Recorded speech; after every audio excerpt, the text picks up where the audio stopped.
So hey guys, this is Vasudevan Gaur from AIMS New Delhi. And today in this video, I have honor to introduce Pavni Sharma. Hello Pavni. So guys, Pavni is NEET AII Hello. 151 and she has score of 705 marks. So Pavni, can you please introduce yourself? So my name is Pavni Sharma and I have secured 705 marks out of 720 in NEET 2023 and my All India rank is 151. So congratulations, congrats Pavni yaar. Pavni, I want to know some basic things about you, the family background के बारे में. Family मेरे दोनों parents LIC में है और मेरी sister भी एमबीबीएस कर रही है। Okay cool. तो कैसा फील हो रहा है रिजल्ट के बाद? रिजल्ट के बाद बहुत अच्छा लग रहा है और सब लोग कांग्रेचुलेट कर रहे हैं। तो मतलब वर्थ इट लग रहा है कि 2 साल की इतनी ज्यादा मेहनत थी तो अब मतलब बहुत ही अच्छा लग रहा है। ओके बहुत बढ़िया. तो एग्जाम से पहले क्या एक्सपेक्ट किया था, रिजल्ट कितना अच्छा आएगा? एग्जाम से पहले मैंने ऐसा कुछ एक्सपेक्ट नहीं किया था। मेरी तैयारी मैंने बहुत अच्छी की थी बट मुझे था कि जैसा भी अब पेपर आएगा जितने मार्क्स आएंगे उसमें मैं मतलब खुश थी।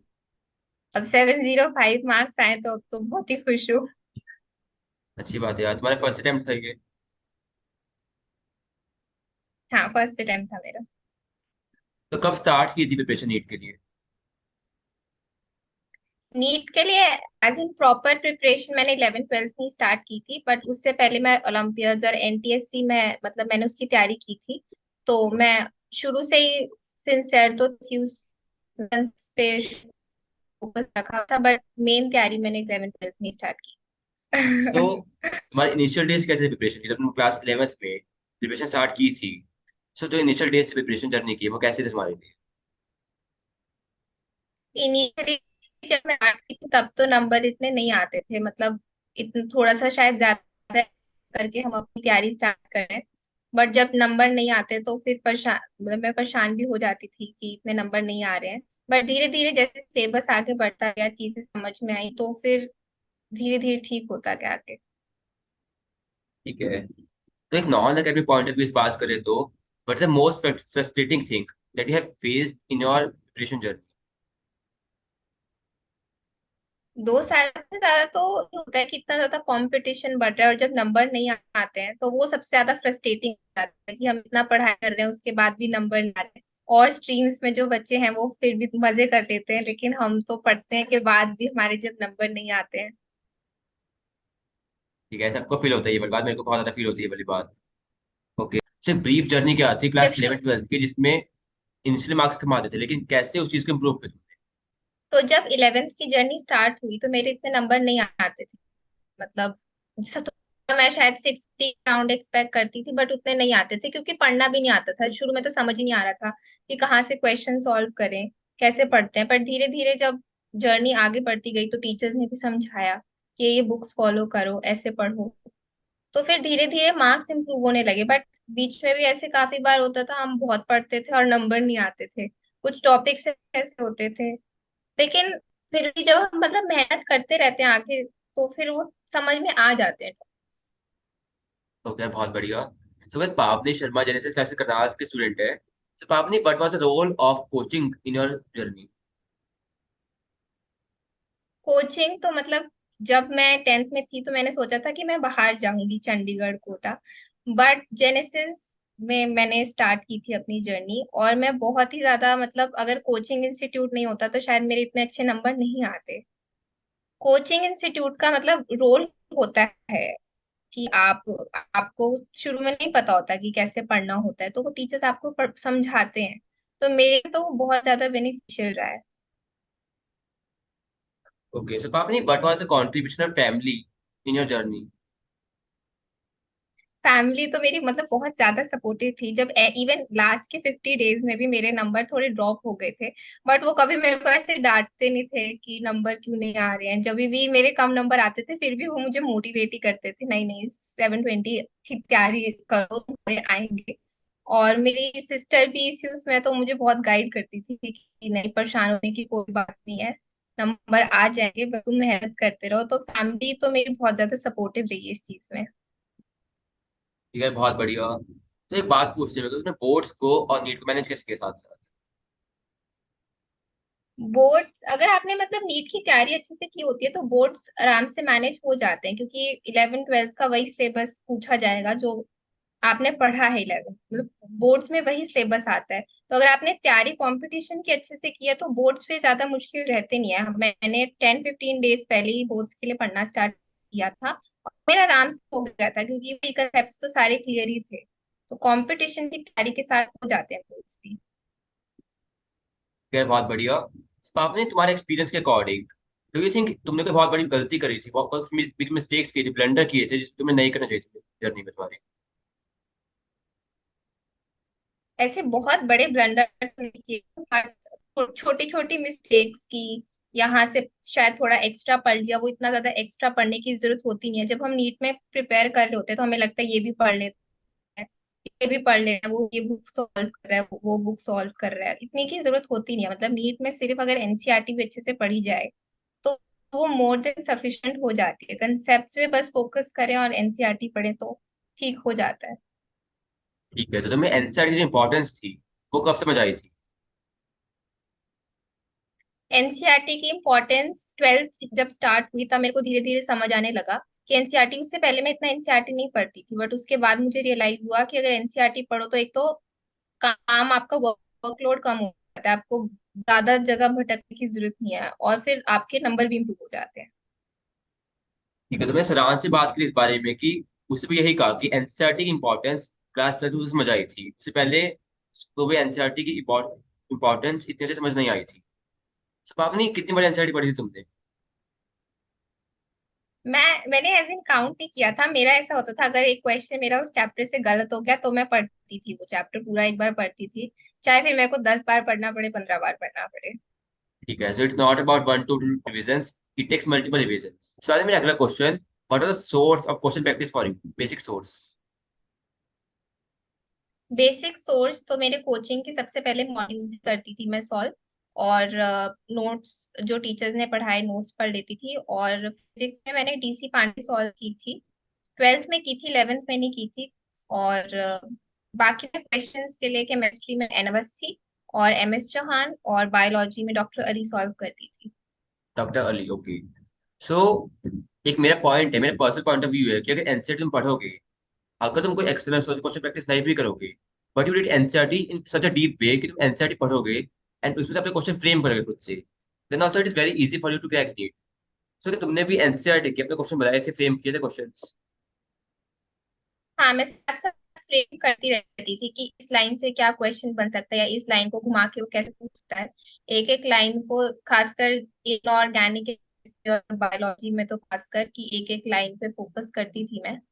तो वो बहुत ही फायदेमंद रहता है। ठीक है, तो जब तुम टेस्ट देते थे, सो जो टेस्ट कोचिंग में होते थे या फिर कहीं से बाहर से टेस्ट सॉल्व करते थे, सो जो टेस्ट का लेवल था, जैसे नीट का लेवल था, उसमें क्या डिफरेंस फील हुआ? जो हम प्रिपरेशन ड्यूरिंग टेस्ट देते थे वो तो शायद थोड़े से नीट से अबव आते थे, बट जो एंड में मैंने लास्ट में टेस्ट दिए हैं, फुल सिलेबस टेस्ट दिए हैं, उनका ऑलमोस्ट सिमिलरली लेवल रहता था जैसे मेरे को नीट में पेपर का लेवल मिला। ठीक है, मैंने और कोचिंग इंस्टीट्यूट्स की भी ज्वाइन थी टेस्ट सीरीज, तो मुझे उससे बहुत हेल्प मिली थी एंड में। ओके। जब तुमने एग्जाम दिया था उस टाइम कैसा फील हो रहा था तुम लोग को? उस टाइम जब मैंने नीट का पेपर मेरा चल रहा था तब तो मैं बहुत रिलैक्स थी, ठीक ठीक है नॉर्मल टेस्ट है। लेकिन जब केमिस्ट्री में, बीच में मेरा केमिस्ट्री लास्ट सब्जेक्ट था, जब मैं वो कर रही थी तो मुझे रियलाइज हुआ कि मेरा फाइनल पेपर है, और तब मैं थोड़ा डर गई कि कुछ गलती ना हो जाए या कुछ ना हो जाए। बट फिर किया कि नहीं नहीं, ऐसे तो पेपर खराब हो जाएगा। लेकिन जब जैसे मैंने पेपर एंड किया उसके बाद मुझे टेंशन हो गई कि पता नहीं अब क्या होगा, बट पेपर के ड्यूरिंग में बहुत कॉन्फिडेंस थी और मैंने बहुत आराम से पेपर सॉल्व किया था। ठीक है, बहुत बढ़िया। तो एग्जाम टाइम में कभी ऐसा फील हुआ था कि बहुत स्ट्रेस आ रहा है माइंड पे, डिप्रेशन टाइप आ रहा है कि कैसे होगा सॉल्व एंड ऑल? हाँ, जब हम, जैसे मैंने बताया, जब टेस्ट देते थे मार्क्स नहीं आते थे तो बहुत ज्यादा स्ट्रेस फील होता था।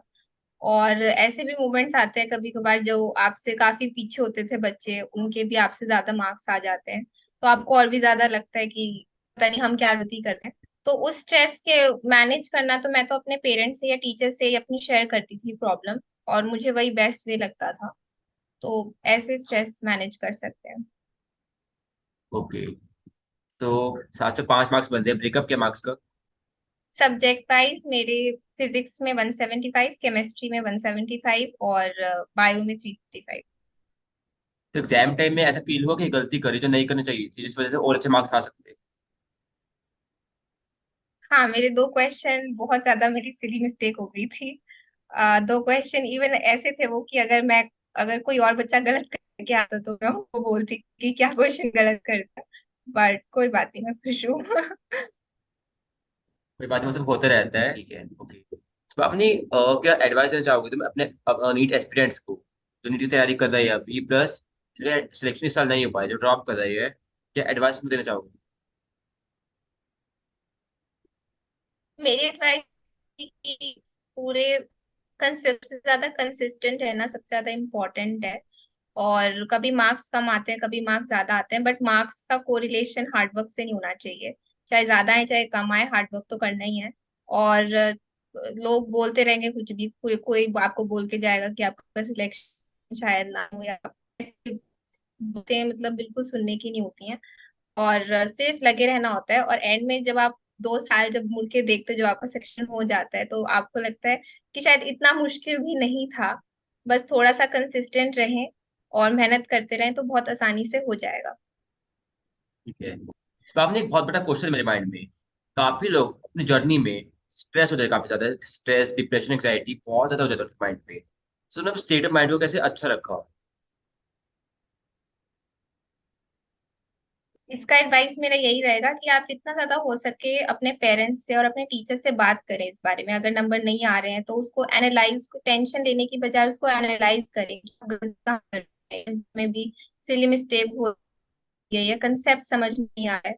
आप अपने जिस चीज से आपको एंजाइटी हो रही है, स्ट्रेस हो रहा है, उसका रीजन ढूंढिए। ना ओके। कि परेशान होके बैठ जाइए कि मेरा सिलेक्शन नहीं होगा। अगर हम उस पे प्रॉब्लम ओरिएंटेड की जगह सोल्यूशन ओरिएंटेड से अगर आप ऐसे रख के रखते हैं, तो फिर काफी उससे हेल्प मिलती है। और ज्यादा से ज्यादा बात करें, मतलब अगर बात करेंगे तो सारा जो अंदर की भड़ास होती है वो निकल जाती है, तो उससे ठीक रहता है। बहुत बढ़िया, मतलब बेसिक चीज है कि प्रॉब्लम में फोकस नहीं करने की जगह सोल्यूशन में फोकस करना है। हम्म। ठीक है, बहुत बढ़िया पॉइंट है ये। तुमने क्या एक्सपीरियंस किया 2 साल की जर्नी? 2 साल की जर्नी मेरे लिए इतनी, बीच में ऐसे मोमेंट्स भी आए जब मैं बहुत ज्यादा परेशान हो जाती थी, बट मैंने एज इन बहुत मजे भी किए हैं 2 साल। मेरे फ्रेंड सर्कल बहुत अच्छा था और हमारे इंस्टीट्यूट पे भी बहुत हेल्दी एनवायरनमेंट रहता था। तो मैंने मजे भी बहुत किए हैं। और जब भी मतलब मेरे को स्ट्रेस होता तो मैं यही सोचती थी कि अभी मैं सिर्फ पढ़ ही सकती हूँ और तो कुछ नहीं कर सकती, और फिर उससे मैं फिर पढ़ती थी मजे से। सबसे इम्पोर्टेंट यही है कि जब आप स्ट्रेस फ्री होके पढ़ाई करो, आपको सबसे ज्यादा बेनिफिट देगी। तो स्ट्रेस फ्री होके पढ़ना बहुत ज्यादा जरूरी है। ठीक है यार। एक क्वेश्चन मेरे माइंड में कि what is the role of competition? Competition plus healthy competition का क्या रोल रहता है प्रिपरेशन? अगर हेल्दी कंपटीशन हो तो वो तो बहुत ज्यादा बेनिफिट देता है, बट कभी कभार वो कंपटीशन टॉक्सिक भी हो जाता है। तो ओके। टॉक्सिक कंपटीशन से तो अगर आपको फील हो रहा है तो फिर आप उससे दूर हो जाओ, आप खुद को आइसोलेट, सिर्फ मतलब अगर टॉक्सिक हो रहा है तो फिर औरों से कंपेयर मत करो। टॉक्सिक तभी होगा जब आप लोगों को बहुत ज्यादा कंपेयर करोगे उससे। तो उस कंपैरिजन नहीं करना है, खुद पे वर्क करना है सबसे पहले तो। और हेल्दी कंपटीशन होना चाहिए क्योंकि आप तभी इम्प्रूव कर पाते हो। जब ठीक आप है। औरों से सीखो कि वो कैसे पढ़ रहे हैं, और मैं कैसे उनको इम्प्रूव कर, खुद को इम्प्रूव कर सकता हूँ, ताकि मैं खुद का स्कोर इम्प्रूव कर सकूं। बहुत बढ़िया, तो एक हेल्दी कंपटीशन बहुत जरूरी होते हैं हर फेज ऑफ लाइफ। कि आपने बहुत बढ़िया, congratulation for your result and hopefully offer the best college. Thank you. So बहुत बढ़िया Bhavniya, congratulation for your result and all the best for your future. Thank you. Thank you.